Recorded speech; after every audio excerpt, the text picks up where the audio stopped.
Aha, gençler, tekrar buradayıq. Tekrar salamlar.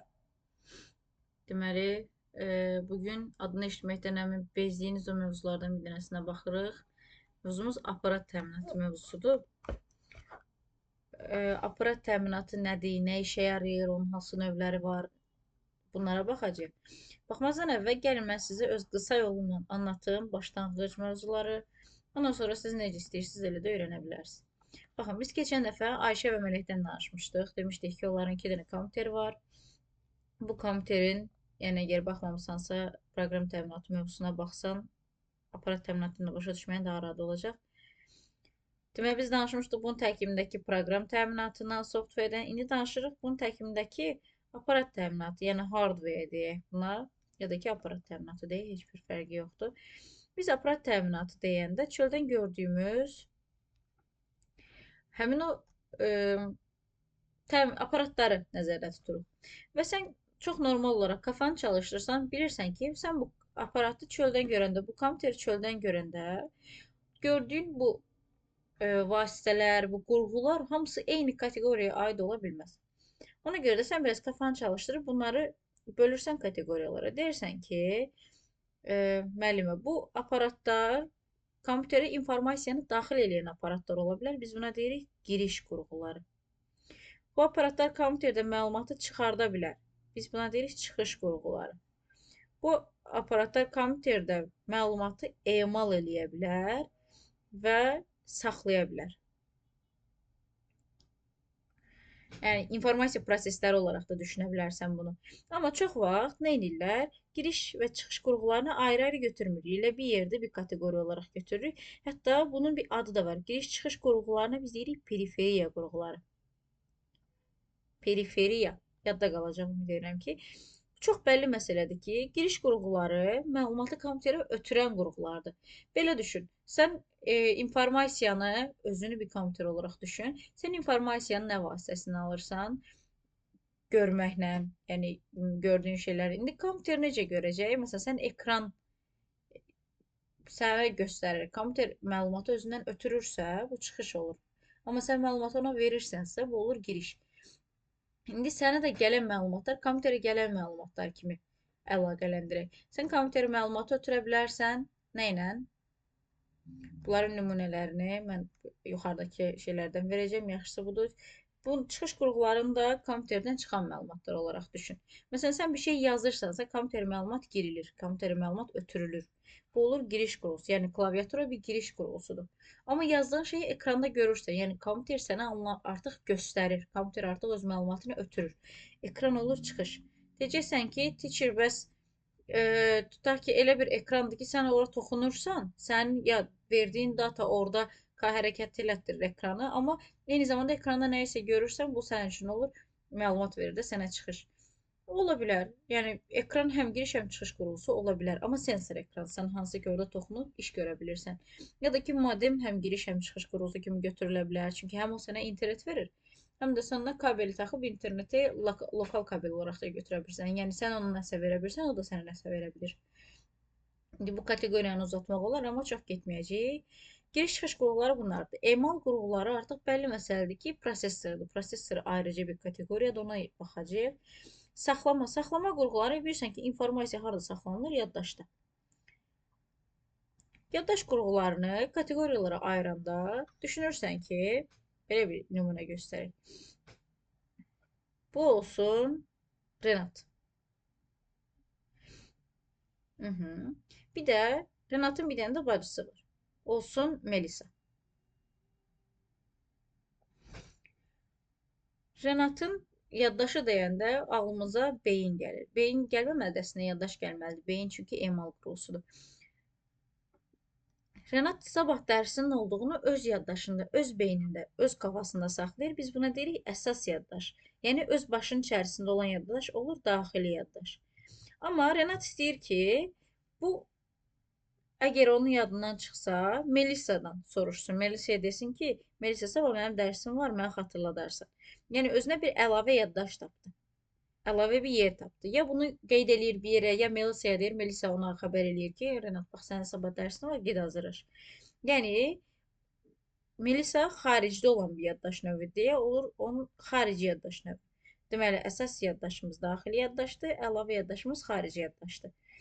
Amma indi Renatın özündən davam edirəm. Renatın əsas yaddaşı, daxili yaddaşı, Renat belə bir şey fikirləşir. Deyir ki, proqram təminatı, aparat təminatı, algoritm, bu tərz mövzular mənim üçün önəmli, əsas, vacib, daimi qalmalı olan mövzulardır.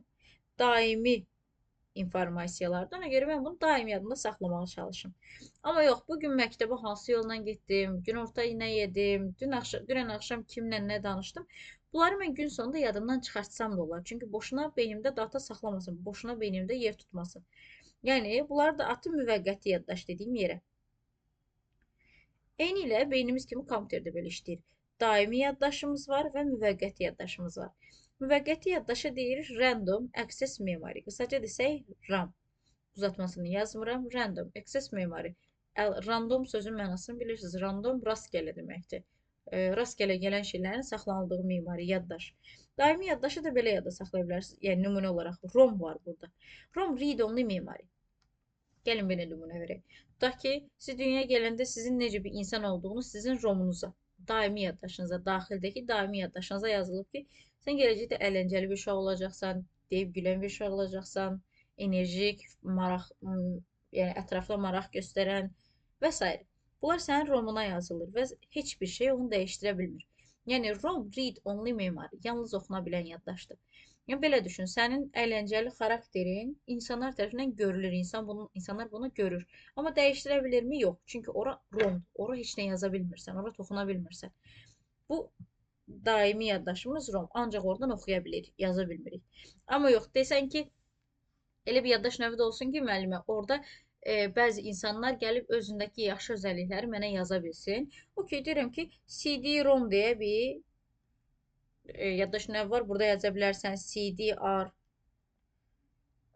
CD yaza bilsəm təbii ki. CD-RV var məsələn. Bunların hamısı elə yaddaş növləridir ki, burada həm oxuya bilirsən, həm yaza bilirsən. Amma RAM ancaq müvəqqəti yaddaşdır. Bu arada müvəqqəti, operativ, əməli, bunların hamısı RAM-ın adlarıdır.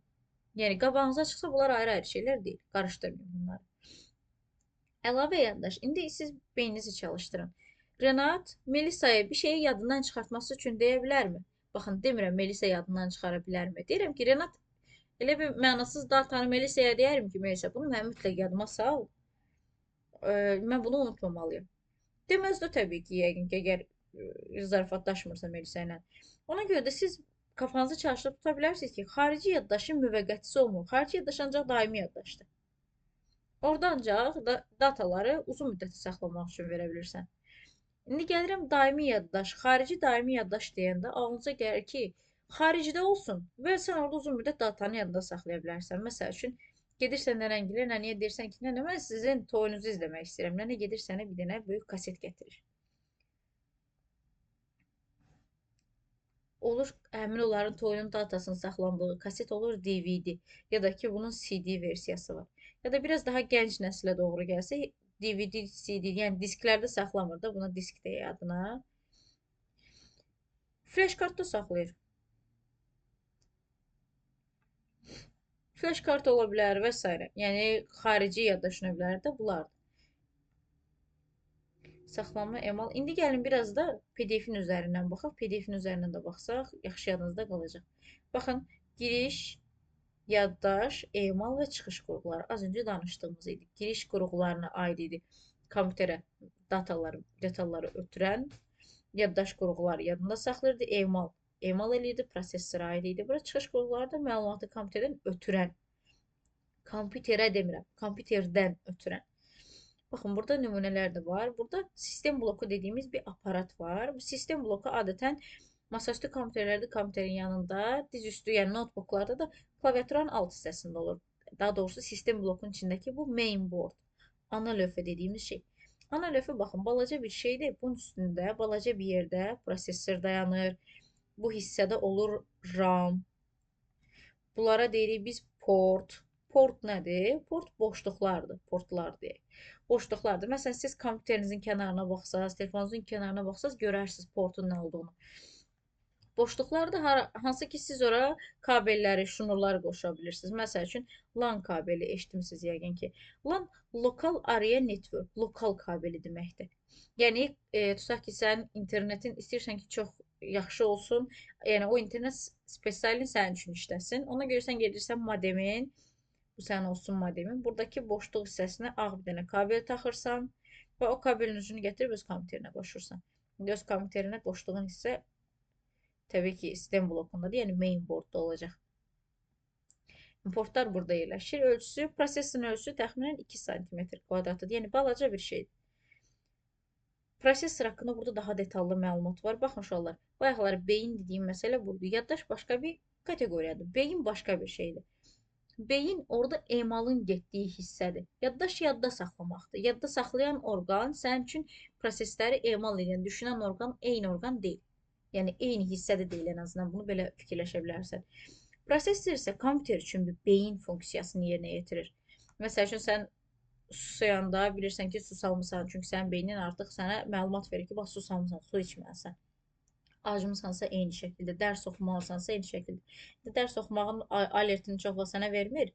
Sən yadından çıxarırsan dərs oxumaq. Ona görə burada sən hal-hazırda axotun yoxdur deyə video izləyirsən. Oxumağa həvəsin də yoxdur, eybi yox. Yəni də baxaq dərsə. Mərkəzi prosesor, mikroprosesor, CPU, hamısı prosesorun adlarıdır.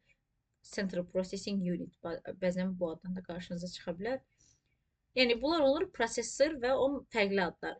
Hər biri eyni şeydir. Prosesor sürətli olan kompüter daha güclü hesab olunur. Məntiqən elədir də, prosesor işləri emal eləyəndir, işləri aparandır. İşləri aparan adam nə qədər güclüdürsə, həmin işdə, həmin kompüterdə, həmin sistemdə o qədər güclüdür deyək. Prosesorun sürəti hertzlə, megahertz, gigahertz, indi bunların üstlü vahidləridir, mega, giga və s. Yəni, əsas ölçü vahidi hertzdir. Genişləndirmə yuvaları, genişləndirmə stolunları, bunlar heç. Bir də nə deyəcəkdim? Takt tezliyi. Burada yəqin ki, məlumat olaraq verilməyib. Takt tezliyi, gençlər, nədir? Prosesorun 1 saniyədə yerinə yetirdiyi informasiya bitlərinin sayı, yəni əməliyyatların sayı deyək bir növ.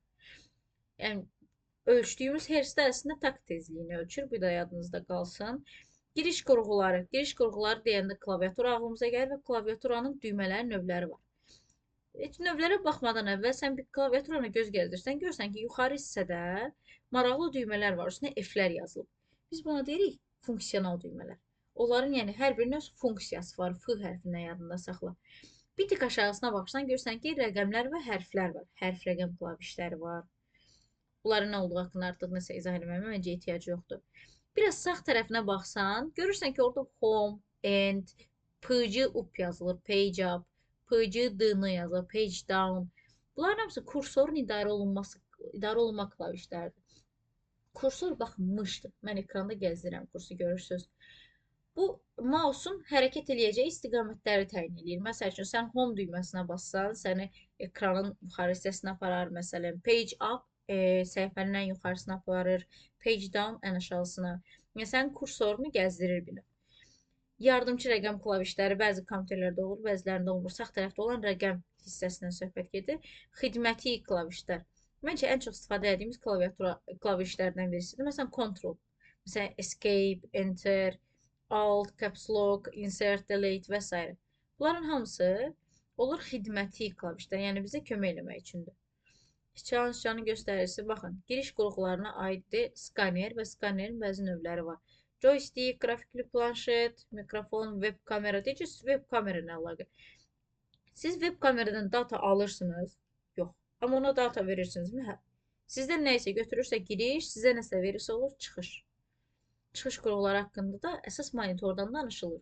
Baxın, monitorda bilməli olduğunuz şey ekranın ölçüsünün əslində nə olduğu, bir də piksel və düym arasındakı fərqi bilməkdir.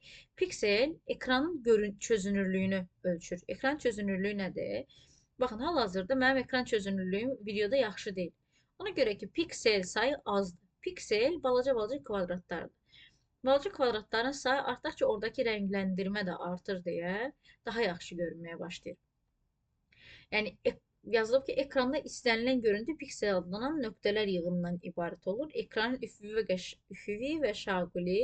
üfüqi və şaquli istiqamətlərdə nöqtələrin sayı ekran çözümlülüyü adlanır. Söz tələffüz edə bilmədim. Aha. Deyəcəksiniz ki, düym nədir? Baxın, ekranın ölçüsü dedikdə eni və uzunu yox, diaqonal üzrə ölçü götürülür. Yəni sənin ekranın çözünürlüyü tutaq ki, bu rəqəmdirsə, bu o demək deyil ki, hətta bu rəqəmdən deməyək. Mesela gəlin mən bunu başqa bir nümunə ilə verim. Tutaq ki, ekranın ölçüsünü verib 21. 21 onun eninin və ya uzunun ölçüsü deyil. Diaqonal. Diaqonal nə olduğunu məncə artıq bilməyən yoxdur. Diaqonal çəpəki aşağıya doğru gedəndə. Yəni uzun və ya en yox. Diaqonal. Ortadakı hissə. Və bu ekran ölçüsünü biz düymlə ölçürük. Bu da sizin yadınızda qalsın. Ekran çözümlüyü pikseldir, ekran ölçüsü düymdür. Aha, deməli, bir də printerlər var. Printerlərin əksərən çıxış qurğusu sayılır, amma bəzi printerlər var, hansı ki sən də bilirsən ki, sən ora gedib datanı ötürürsən, yanına kompüter qoşulur. Sən o kompüterdən datanı ona ötürürsən, o da sənə çap eləmək istədiyin şeyləri verir. Yəni həm giriş, həm çıxış qurğusu olur. Amma matrisli printerlər, şırnaqlı printerlər, bunların hamısı ancaq çıxış qurğusudur. Plotter var. Baxın, bu plotter şəkildə balaca görünür. Amma bir insan çəkəcək olsa, bu plotterin yanındakı insan bu ölçülərdədir. Yəni, plotter böyük bir cihazdır. Çöldə gördüyün afişaların, böyük o pankartları çap eləyən qurğudur. Yaddaş qurğular haqqında detallı şəkildə danışdığımızı düşünürəm. Burada sadəcə oxuyub nümunələrinə baxsan yaxşı olar. Kompakt disklər falan nədir? Və tənbəl olduğunu bildiyim üçün axırda hamısını yekunlaşdırmışam. Daxil yaddaş qurğuları hansılardır? Xaricilər hansılardır? Input qurğuları daxil etməyə bəzən input deyirlər. Xaric etməyə output və hər ikisi üçün də yəni nümunələr burada var. Yox, əgər sən deyirsən ki, bu məlumat mənim üçün azdır, sən istəyirsən gedib güvəndən də baxa bilərsən. Güvən nəşriyyatların PDF-lərini indi mənim PDF-lərimə güvənmirsənsə, neysə bu zarafat eləmədim say. Burada isə çox daha detallı verilib. Məsələn, hansı ildə nələr kəşf edilir və hansı kompüter hansı növlərinə aiddir. Məsələn, burada kompüter növləri var, masaüstülər var, dizüstü kompüterlər, notebooklar sayılır, dizüstü kompüterlər, planşet var, ovucucu kompüterlər növləri var. Ovucucu kompüterlər ilə telefonlarımızdır. Sonra başlıqlara baxaq. Deyir ki, mətni instruktor, hə. Bunlar haqqında artıq məlumatınız var. Sistem bloku haqqında detallı məlumat var. Monitor, klaviatura. Lazımdırsa bu PDF-i mən sizə göndərə bilərəm. Maraqlıdır deyə oxumağınız yaxşı olar. Yaxşı olar ki, baxasınız, göz gəzdirəsiniz. Amma elə də vacib məsələ deyil. Yəni əzbərləməsəz də olur. Plotter. Burada baxıram ki, başqa hansı da maraqlı. Baxın, ana platan üstündə nələr yerləşirsə burada var. Deyəcəksiniz BIOS nədir? Base Input Output System. Baxın, deyir ki, Base BIOS fərdi kompüterlərin test yoxlanması, əməliyyat sisteminin yüklənməsi, qurğuların driverləri və yaddaşda saxlamaq üçün proqramlaşdırılmış yaddaşa malik olan mikrosxemdir. Yəni, balaca bir sxemdir, orada əsas işləri görür. Belə yadında saxla, oxuyanda daha dəqiq biləcəksən. Mərkəzi prosesor haqqında detallı məlumat var. Baxın, Central Processing Unit burada yazılıb, gördünüz. CPU-nun nə olduğundan bağlı. Tak tezliyi də burada var. Yaxşı olar ki, elə bu PDF-i də oxuyasınız, amma heç bir PDF-də, heç bir dərsdə təbii ki, əzbərdən yana deyiləm qətiyyən. Əzbərləsəz uçacaq yadınızdan, qalmayacaq. O qədər yaxşı əzbərləməlisiniz ki, onlar artıq sizin yanınızdan çıxmasın. Sadəcə detallarına baxsaz, əsas məğzinin nə olduğunu və bizdən nə istədiyini bilməyiniz bəs eləyir. Kifayət eləyir ki, siz artıq temanın nə olduğunu tutasınız. Aparat təminatı mövzusunda əlavə heç nə yoxdur. Bilməli olduğunuz şeylər çox görünə bilər, amma deyil.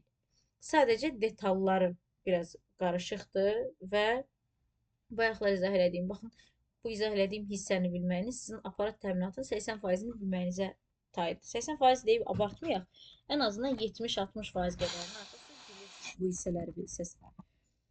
Ümid edirəm ki, təkrardan faydalı bir video oldu, amma sən yenə də bu videoları çox güvənmə, get yaxşı-yaxşı oxu PDF-lərini. Yenə də sualın olsa da mənə yaza bilərsən, mən çalışdığım qədər səni cavablandıracağam. Ümid edirəm ki, faydalı oldu, günü xoş keçsin, diqqət elə özünə.